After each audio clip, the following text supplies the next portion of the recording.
All right, welcome back into Good DC with kids heading back to class. It's a good time for Back to School Tech Reset.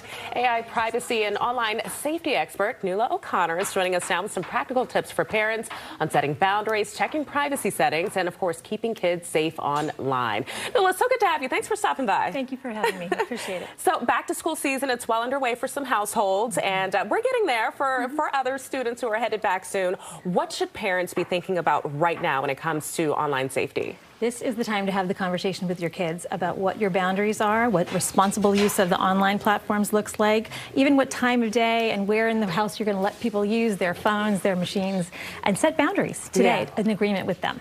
When it comes to emerging technology, from your lens, especially because this is your specialty, how do you see it impacting just everyday lives, from schools to the workplace to just family dynamics? Well, the phones are interfering with our one-on-one conversations. We want people to put them down and look each other in the eye and have conversations in the real world. You want them to have no phones at the dinner table and, frankly, no phones overnight in their bedrooms if possible. But the big thing on parents' minds right now is AI and how to use it responsibly in school and in life. So how do parents tackle this? Where do they start when it comes to setting those boundaries? The thing about AI is it's so kind of addictive, as are so many of the online platforms, and it's easy to think what it's saying to you is true and everything is right, and it's also really easy to do your homework with an AI tool and then hand it in as if it were yours.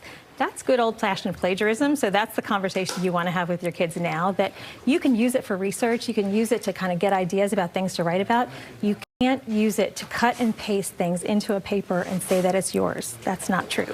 Yeah, that's so important to have that conversation, and obviously it looks different from, how you're speaking to a 7-year-old versus like a 15-year-old. When it comes to just different ages, how do you start the conversation and, approach those boundaries? Because I'm sure they look different for different age groups. That's 100%. For teenagers, they want to have a little more freedom. Starting young, actually, and getting them online and knowing what the rules are and sitting with them. I said to my kids, no names, no passwords, no addresses, no phone numbers, but they knew the rules as young kids about how to behave online. Get to middle school, they want a little more time on social media. You want to still be checking kind of over their shoulder. Maybe you have their passwords and you can check their accounts. Yeah. When they get to high school, they want more freedom, and that's okay. But you're still having the conversation about what are you seeing? Who are you talking to? Are you being a good person to your friends and others? And not just what they're seeing, but what they're saying is important.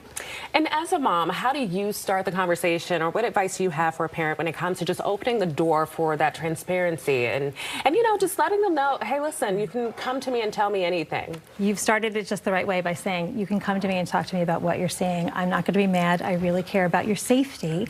And sitting down side by side and saying, these platforms are designed to keep you on them. They're designed to keep you on long periods of time.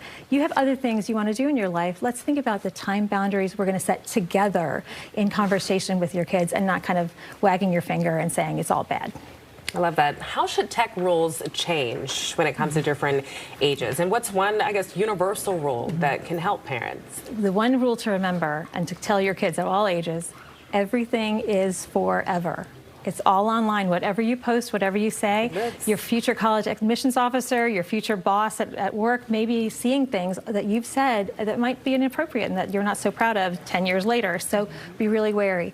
For younger kids, less time, a half an hour a day or less. For older kids, high school students, and maybe an hour a day for fun. They're on computers for school, obviously, as well. But time boundaries and loosening the rules as their judgment tightens.